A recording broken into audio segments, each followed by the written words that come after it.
अस्सलाम वालेकुम my YouTube family, कैसे हैं आप सब। मैं भी अल्हम्दुलिल्लाह खैरियत से हूँ और उम्मीद करती हूँ कि आप लोग भी खैरियत से ही होंगे। ये बड़ा खूबसूरत सा बुके यशब की फ्रेंड ने भेजा है। यशब को भेजा क्या, ला कर दिया है यशब के एडमिशन होने की खुशी में। बहुत फास्ट फ्रेंड है वो यशब की। नव्या जब रिज़ल्ट आया था तब उसने एक चॉकलेट का पूरा पैकेट भेजा था और ये रिज़ल्ट आने पर उसने भेजा है ये बहुत खूबसूरत सा बुके। यशब ने इंटरेस्ट दिया था जामिया का भी और अलीगढ़ का भी। दोनों जगह यशब का माशाल्लाह से हो गया, रिज़ल्ट आ गया यशब का और दोनों जगह ही यशब ने माशाल्लाह से क्रैक किया। दोनों ही एग्ज़ाम और दोनों में ही यशब का हो गया। आप लोग बार बार मुझसे सवाल कर रहे थे कि आप बार बार दिल्ली क्यों जा रही हैं। तो मैं दिल्ली इसीलिए जा रही थी क्योंकि यशब का एंट्रेंस होना था। यशब का भी एंट्रेंस हुआ है और यशब का भी हुआ है। तो फ़िलहाल अभी यशब का रिज़ल्ट आ गया है, अभी इशरा का आना बाकी है।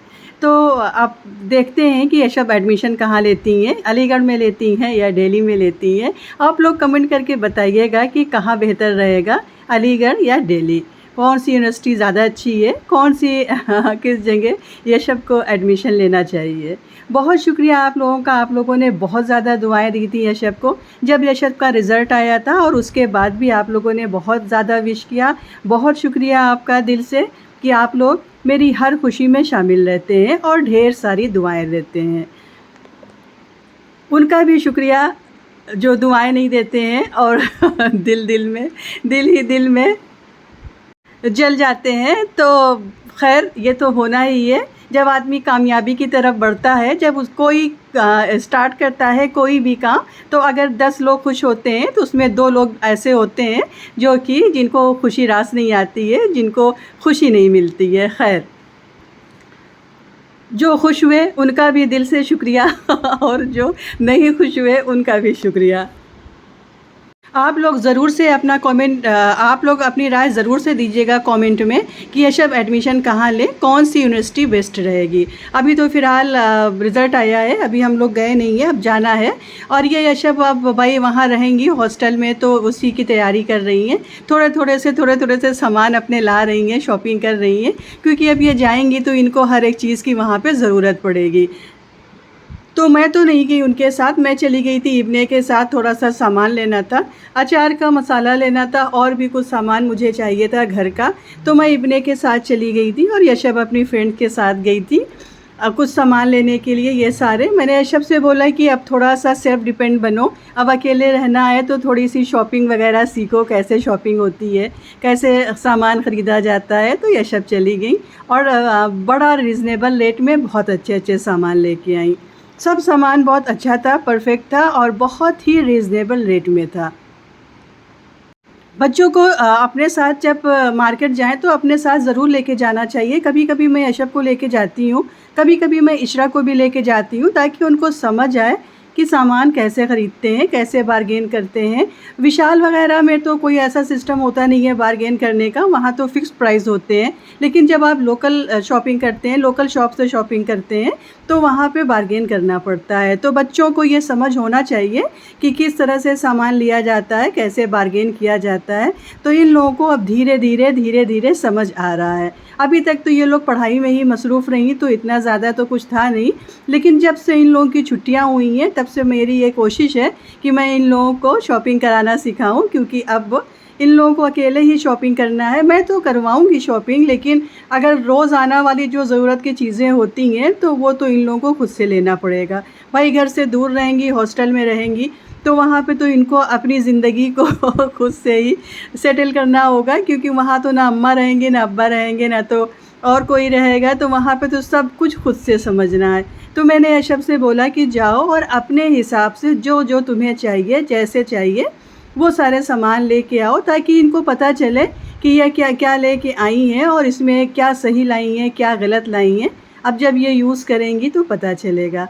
खैर यशब माशाल्लाह बहुत ज़्यादा खुश हैं, क्योंकि यशब का दोनों जगह एडमिशन हो गया। तो यशब तो माशाल्लाह बहुत खुश है। मेहनत भी हमारी बेटी ने बहुत ज़्यादा किया है, ये उसी मेहनत का नतीजा है। आप मेहनत अगर करते रहेंगे तो रिज़ल्ट आपको इंशाल्लाह ज़रूर मिलेगा। तो मेहनत करना मत छोड़िएगा, आज नहीं तो कल आपको रिज़ल्ट उसका मिलना है। थोड़ा वक्त लगता है, थोड़ा टाइम लगता है किसी चीज़ को हासिल करने में। तो ये नहीं कि अगर एक बार आप किसी चीज़ में फ़ेल हो गए तो आप उस चीज़ को बंद कर दें, ऐसा नहीं है। आप बार बार आप कोशिश करते रहिए, कोशिश करने वालों की कभी हार नहीं होती है। खैर, आ जाते हैं अब अपनी रेसिपी की तरफ। बन रहा है अंडे आलू का सालन। गोश्त खा खा के सब परेशान हो गए। बेटियों ने तो नहीं खाया, लेकिन उन लोगों ने देख देख के वो लोग देख देख के तंग आ गई। तो आज ये फ़ाइनल हुआ कि अंडा सालन बना देते हैं। तो ले लिया ऑयल, ऑयल में शामिल कर दिया मेथी दाना, क्योंकि बघार जो इसकी होती है वो मेथी से ही होती है। फिर उसमें वही सारे ड्राई स्पाइसेस शामिल कर दिए, पिसा ज़ीरा, गरम मसाला, पिसी काली मिर्च, हल्दी, नमक, मिर्चा, अदरक लहसुन का पेस्ट। ये सारी चीज़ें शामिल करने के बाद मसालों को अच्छे से भून लेंगे और दूसरी साइड में फ्राई कर लेंगे अंडा। अंडे को भी फ्राई करना है। अंडे को मैं फ्राई करके शामिल करती हूँ। बहुत से लोग हैं जो ऐसे ही शामिल कर देते हैं, लेकिन मैं हमेशा अंडे को फ्राई कर लेती हूँ, उसके बाद बॉयल कर लेती हूँ, उसके बाद फिर फ्राई करके फिर शामिल करती हूँ। तो अब इसको फ्राई करके उसी में शामिल कर देंगे। मैं आज आलू डालने वाली नहीं थी मसालों में, मैंने सोचा था कि सिर्फ एक ही बनाऊंगी, लेकिन जब मैं पानी शामिल कर रही थी मसालों में तो थोड़ा सा पानी ज़्यादा हो गया था। तो फिर लास्ट में मैंने एक आलू कट किया था और एक आलू भी शामिल कर दिया था, जिसमें जो मसाले का जो पानी है वो थोड़ा सा थिक हो जाए, नहीं तो वैसे पानी पानी रहता। पानी ज़्यादा मतलब बॉटल से डाल दी थी तो ज़्यादा चला गया था। खैर, अंडा सालन उधर पक रहा है। दूसरी तरफ मैंने रख दिया खुद के लिए चाय, क्योंकि मुझे इस टाइम चाय की बड़ी तलब हो रही थी। बहुत ज़्यादा दिल चाह रहा था चाय पीने का, तो मैंने खुद के लिए खुद से चाय बनाई। मतलब कभी कभी दिल करता है कि बच्चों के हाथ की नहीं, खुद के हाथ की चाय मिले। तो मैं किचन में थी तो मैंने खुद के लिए चाय बनाई।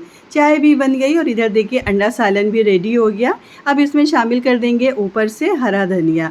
हरा धनिया ढेर सारा मैं शामिल करती हूँ, इससे अंडे का सालन जो है वो बड़ा मज़ेदार बनता है।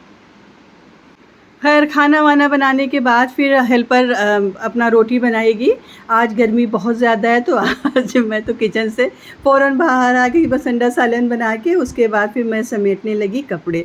कपड़ों में इतनी ज़्यादा बरकत हो जाती है, रोज़ाना मशीन लगती है, डेली कपड़े धुलते हैं, लेकिन डेली ही उसी तरह से कपड़े इफ़राद रहते हैं। वैशब और इशरा कहती हैं कि हम लोग तो इतना कपड़ा पहनते भी नहीं हैं फिर इतने कपड़े कहाँ से हो जाते हैं। हम लोग तो बस मतलब रोज़ नहाते हैं और 2 जोड़ा कपड़ा निकलता है रोज़ाना, तो इतने कपड़े कहाँ से आते हैं। अब उनको कौन बताए कि घर में चादरें भी निकलती हैं, घर में सफाई वाले कपड़े भी निकलते हैं, डस्टर वगैरह, तो कपड़े तो होने ही होने हैं। तो वही मैं सारा समेट रही थी। अंबार लगा हुआ था, 2 दिन से कपड़े ऐसे ही काउच पे फैले हुए थे। और फैला हुआ घर तो आपको पता है कि मुझे बिल्कुल भी नहीं पसंद है, मेसी घर मुझे बिल्कुल नहीं अच्छा लगता है।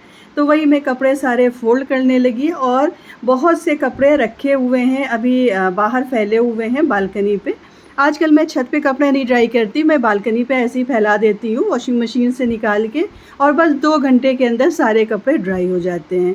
छत पे कपड़ा फैला दो, उसके बाद भूल जाओ तो कपड़े पड़े रहते हैं, और कभी कभी तो बारिश वगैरह हो जाती है तो और मसला हो जाता है, बजाय सूखने के सारे कपड़े गीले हो जाते हैं। तो मैं आजकल बस ऐसी बालकनी पे फैला देती हूँ। और धूप की इतनी तेज़ी है कि आपको बताने की ज़रूरत नहीं है कितनी तेज़ धूप हो रही है। उसी धूप में सारे कपड़े, ये देखिए अभी 2 घंटे पहले मैंने धुले हैं और सारे कपड़े बिल्कुल ड्राई हो गए। अब आज मैंने जो छेड़ा है कपड़े वाला अभियान, आज ये पूरा अभियान मुझे पूरा करना है। पूरे घर के कपड़े सारे धुल गए, वॉशिंग मशीन एकदम खाली हो गई। अब ये सारे कपड़े समेट के मैं रख दूँगी और अब 3-4 दिन के बाद वॉशिंग मशीन लगाऊँगी, क्योंकि आज कपड़े तय करते करते मेरे हाथों में दर्द हो गई। मशीन को साफ़ करके अब इसके ऊपर वही चादर जो है वो डाल दूँगी, क्योंकि धूप आती है डायरेक्ट वॉशिंग मशीन पे तो ये ख़राब हो सकती है। तो वही वाला एक चादर है, उसी को इसके ऊपर डाल देती हूँ जिसमें ये धूप से सेफ़ रहे। ये था फ्रेंड मेरा आज का व्लॉग। मैं उम्मीद करती हूँ कि आपको पसंद आया होगा। अगर पसंद आया हो तो प्लीज़ लाइक ज़रूर करिएगा, और चैनल पर अगर फ़र्स्ट टाइम आए हैं तो बिना सब्सक्राइब किए हुए मत जाइएगा। मिलते हैं आपसे नेक्स्ट व्लॉग में। तब तक अपना ख्याल रखिए, अपनों का ख्याल रखिए,